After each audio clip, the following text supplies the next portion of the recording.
one of the drills we add to quarterbacks once their arm is in shape, once we have the mechanics in a manner that he's safe in terms of throwing, we would then add long toss.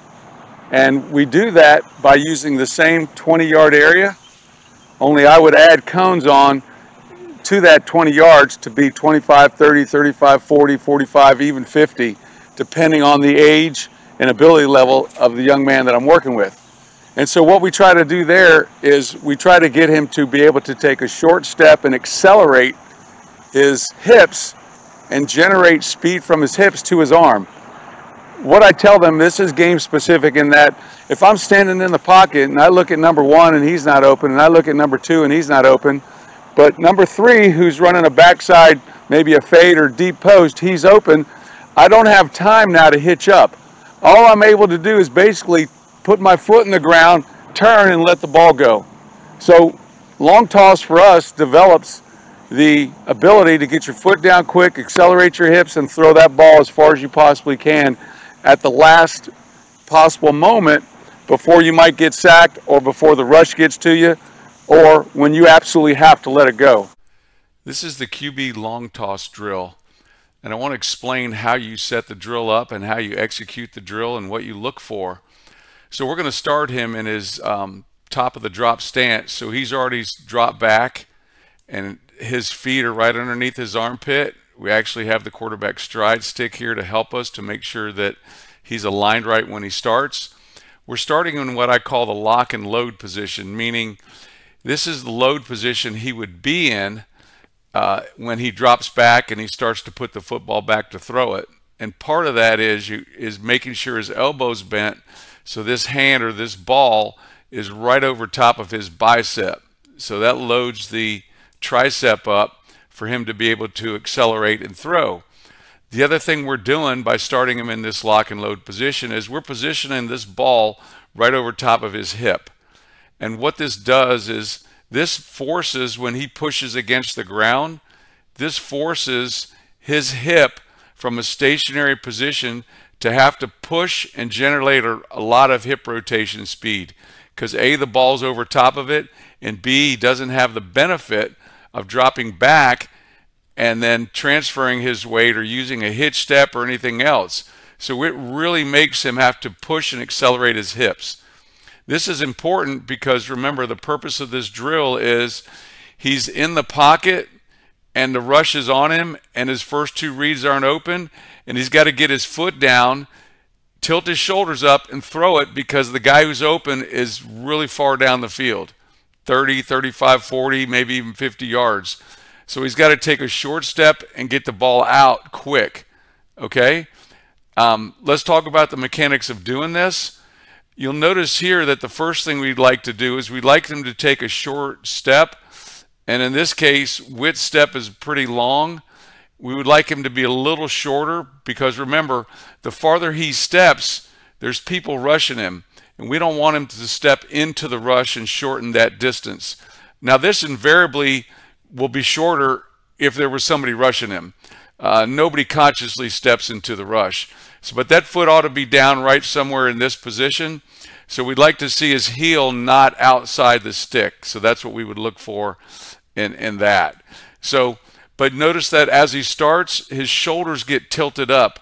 And this is because that allows his hand to be pointing up to the sky and his elbow to be pointing up so that the ball can be launched with a greater trajectory.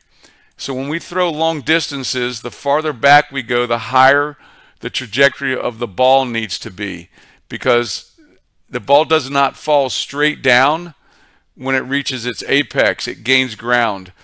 So depending on how far we have the receiver who's catching for him standing back there is how much his shoulders will tilt up. In this particular case with this shoulder tilt, I would say that that guy's 40 yards plus back for him to have that kind of shoulder tilt. But that's the shoulder tilt that we want. We want him to push and accelerate with his back foot, pushes off his instep really nice. We'd like him to take a shorter step. We want him to tilt his shoulder up. Notice that the ball has not moved backwards, The ball has remained right in that lock and load position. So he's in a good position. He's nice and stable. He's tilted his shoulders up. And I want to point out that you don't sacrifice good throwing mechanics when you do this drill. His left arm is tucked. His front knee is bent. His elbow, his arm, upper arm is laid off parallel to the ground. The ball is behind his head for hip-shoulder separation. So you see that he has still maintained good throwing mechanics as he's doing this drill. The only difference is he's tilted his shoulders up and he's letting that ball go at a higher launch position so that it can carry the distance it needs to reach the receiver who is farther down the field. Okay? So this is long toss drill, and we start him in the lock and load position. He takes a step, he accelerates and finishes nice and tall and balanced. He got good posture. He's finishing on his front side. His head remains stable throughout the whole throw, and he's generating a lot of velocity by pushing off his back foot. So his hips have great velocity, which goes into his arm. And so those are the things that you want to coach and you want to gain, mechanics you want him to gain from doing the quarterback long toss drill. We'll watch it one more time.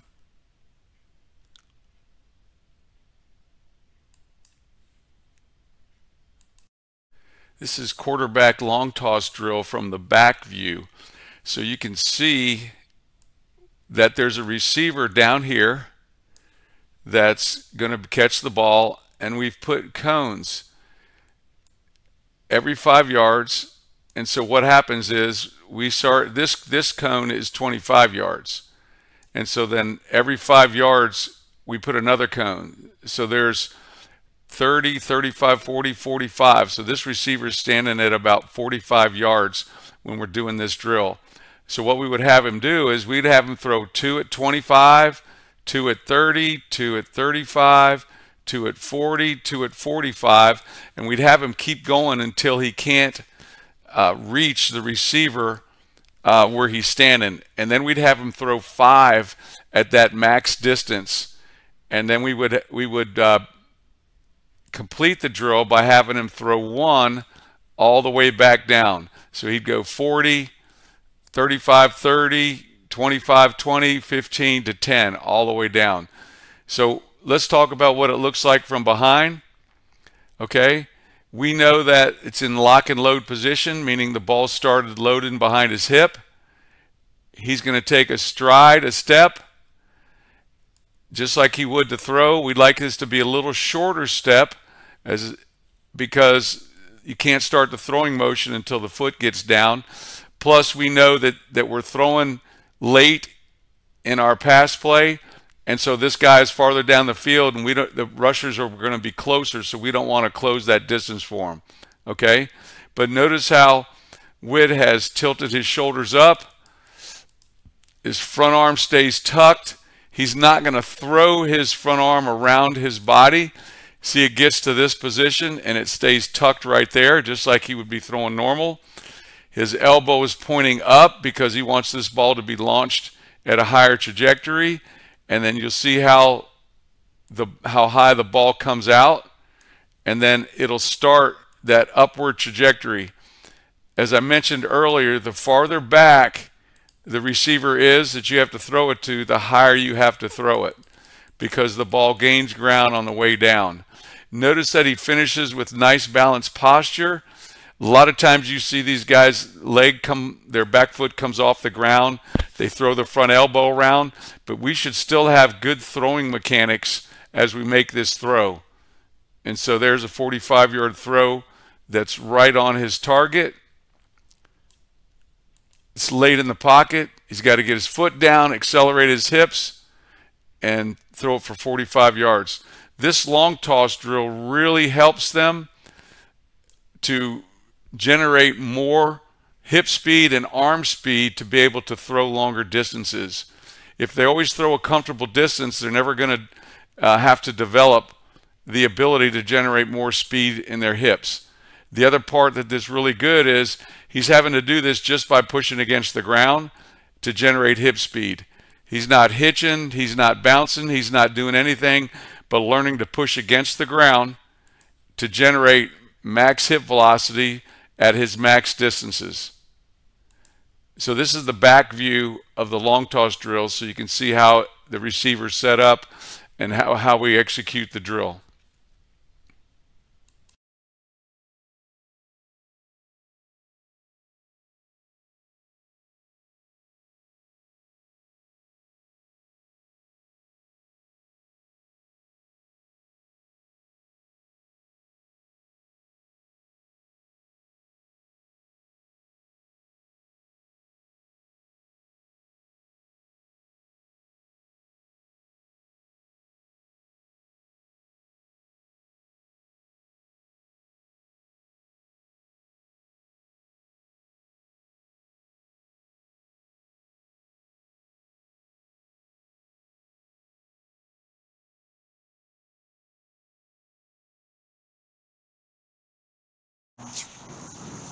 I found in doing the long toss drill that we're really able to help a young man develop more arm speed by giving him more hip speed, because your arm is only going to move as fast as your hips can generate themselves rotating.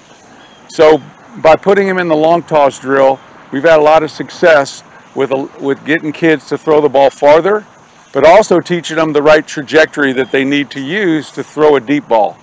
In other words, we don't ask them to throw it on a line. We want them to understand that when they're doing long toss drill, more than likely in a game, there's a defender behind the receiver and you're throwing it over his head. So in long toss drill, the farther they go back, the higher the ball, the better trajectory, the higher the trajectory they need with the same velocity.